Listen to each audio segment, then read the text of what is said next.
Hi there. I hope you're having an awesome day. Today, I wanted to talk with you about flexible dieting and if it fits your macros. It is a huge craze going on right now. Basically, people are literally thinking that they can have their cake and eat it too. I'm going to tell you the reasons why I, as a coach, do not support flexible dieting. In order to fully get the gist of these fads, it is very important that you understand the basic concepts of macronutrients. I'm going to break it down for you a little bit. Macronutrients are grams of protein, carbs, and fats. Everything you consume has macronutrients in it. When you flip something over, you will see the nutrition label on the back, and that's going to tell you how many grams of fat, protein, and carbs that item per serving has in it. When someone comes to me and they want to achieve a specific result, they want to gain muscle or lose fat, what I do is I look at their total daily energy expenditure and I look at their resting basal metabolic rate, and from there I give them a specific amount of macronutrients in order for them to achieve a specific outcome, whatever their goal may be. So I will say to someone, okay, you need 200 grams of carbs, 160 grams of protein, and 90 grams of fat per day. Everybody's numbers are different because everybody is different. You're different than me, I'm different than you, and that's why we are eating completely different. Makes sense, right? What some coaches do is they give people their macronutrients. So they will say, hey, you need this, this, and this for protein, carbs, and fats, and you can fill it with whatever the heck you want. If you want 4 zebra cakes a day, if you want, a Pop-Tart, you eat whatever you want. As long as it hits those macros, you will successfully reach your goal. There definitely is some truth to that. And to be completely honest, if you are craving junk food super bad, let's say you ate clean all week and you really, really, really want that ice cream cone or you really want that burrito, you know what? 1 meal a week, work something fun into your diet. I get that. I totally feel you there because it keeps you on track and it's like a little reward. But to utilize, if it fits your macros every single day and wake up and pound down a toaster strudel or a Pop-Tart and you're like, hey, I'm reaching my goal because I'm just hitting these macros, you are failing to see that everything, yes, it has macronutrients, but everything also contains micronutrients. And micronutrients are the vitamins and minerals that are found in your food. There are coaches out there that give you what you want, and there are coaches out there that give you what you need.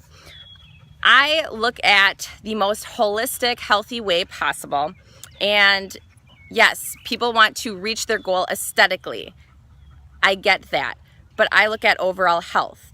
If you're eating junk food all day and it fits your macros a specific way, it's not good for you. You're not getting the same nutritional benefit if you were to eat an apple versus a popsicle. You have to think about it in a different light. I want each one of my clients to achieve their goals and achieve the results that they're looking for. At the same time, I want them to be healthy, and I don't want to see them with an illness later in life because they were just trying to achieve a specific aesthetic result now. You can lose weight, you can gain muscle, you can do those things in a healthier way. Why risk filling your body with artificial sweeteners, preservatives, and junk food?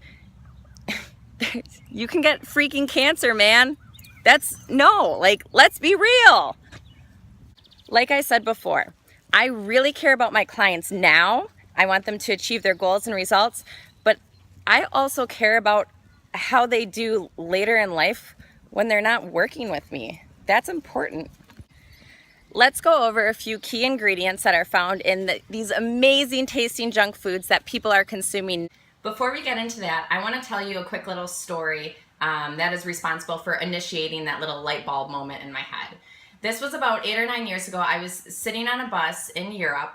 It was about 8 a.m. and I was eating a candy bar because it tastes good, just like a lot of people who do if it fits your macros or fulfilling macros with junk. They're doing that because it tastes good.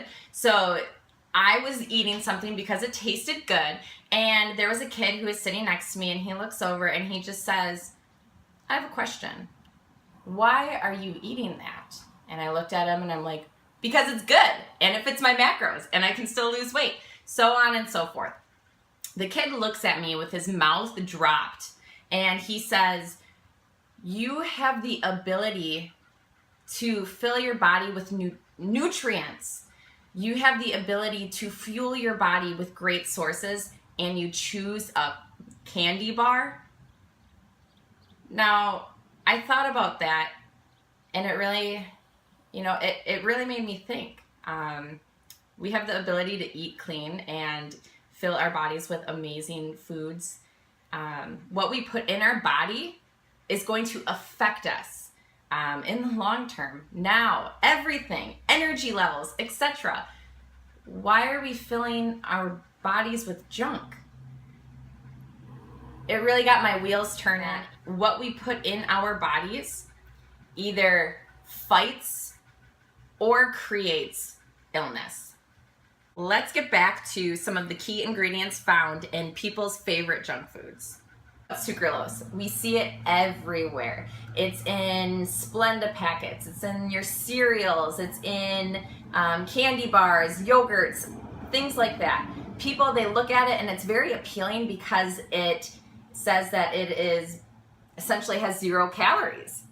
Who doesn't love that? You're eating something that tastes so sweet and it's going to have no negative effect on weight gain, etc. I'm here to tell you that's kind of false. Sucralose is actually chlorinated sucrose. It is they take 3, how do I say it? They take 3 chlorine atoms and they put that into the hydroxyl groups in the sucrose molecule, and that is essentially what makes it negative in nutritional value. Kind of weird, okay? But anytime, basically, when you combine chlorine and carbon, it's toxic.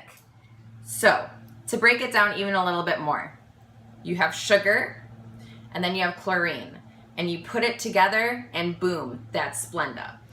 You eat the Splenda, you eat the sucralose, you eat that, it goes into your system. Your body sees it as a chemical because it is bound, or they bind it with a chemical, and your body says, what the heck, let's get this out of here. So your body rejects it, and that is in turn why you don't store weight or store fat. It's because your body is rejecting that substance. However, think about how this affects your hormones. When you're putting something bad into your system, cortisol, hello, what's going on? Your central nervous system, hello, what's happening? There's so much more that goes into weight loss than just calories in and calories out and hitting the right macronutrients.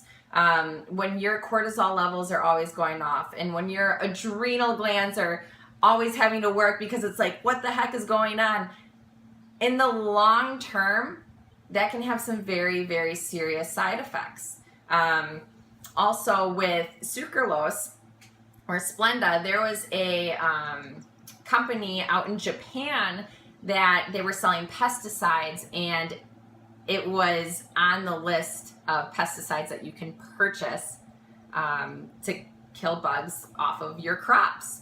How crazy is this? So this doctor, he reached out to this company and said, hey, can you tell me a little bit more about it? And a few months later, it was removed from their site of being a pesticide. So I don't know what kind of went on there, if somebody told them to get it off, etc. Long story short, this same doctor, he takes Splenda, he bought it in the baking section, out to his garden. He had a bunch of black ants. He puts it out there. A few days later, the ants are dead. So, I mean, if it can be used as a pesticide and you're putting that in your body, it's probably not really a good thing to do. A lot of these artificial sweeteners were actually created out of accidents. And that's pretty wild. For example, aspartame. It's another huge one that we see in diet sodas, in gum. How many people do you know chew gum every day? A lot. Aspartame converts into formaldehyde in your system. Formaldehyde is known as a carcinogen, and that's pretty wild. You can get extremely sick. For example, they released diet soda. This was, I believe, Coke, Diet Coke in 1981. And the correlation with brain tumors and Diet Coke escalated. So they released Diet Coke, people are drinking Diet Coke, and brain tumors all of a sudden skyrockets. It's crazy. It has such a huge effect on you, what's happening inside of you. It's not all about calories, people. It's, oh, come on. There's just so much to it. And, you know, when people are focused on hitting their macros and stuff, yeah, I'm glad that you can hit your macros, but there's so much more into it that you should put into it. More thought. It's important, guys. Right, Wilma? Come here. Come here. Tell him. Come here. Wilma knows. Think about what you're doing to your hormones. Think about what you're doing to your kidneys and your liver and all of that stuff. These artificial sweeteners play a huge role when it comes to insulin. So your pancreas secretes insulin, which is also known as your blood sugar. When you consume artificial sweeteners, what happens is your insulin level skyrockets and then it plummets. So when that occurs, people feel hungry, even when you're not hungry. So people will have a diet soda, they'll have their Splenda packets, they'll have their sugar-free drink from Starbucks or whatever it is, and within an hour, I guarantee you, you're going to crash and you're going to feel hungrier. So although you are having that diet drink or that artificial sweetener in your meal or whatever it may be, you're going to end up eating more because your body is going to signal that you're hungrier. I could go on and on all day long, but I'm going to stop there for today. I'm not saying that I hate ice cream, and I'm not saying that I don't eat bad ever, because in all honesty, it's nice to have a little treat every now and then. I'm talking on a regular basis. You know, you have to pick and choose your battles. If you want to add in those foods and artificial sweeteners and stuff like that, or do if it fits your macros, that's totally your choice. But always know or recognize that with every choice there is a consequence, whether it's now or later in life. And that's why I personally don't really support eating junk food on the regular just to hit specific macros. That's not my coaching approach. Everybody is different. At the end of the day, if you can't pronounce the ingredients that you are ingesting, I strongly recommend maybe rethinking that food item.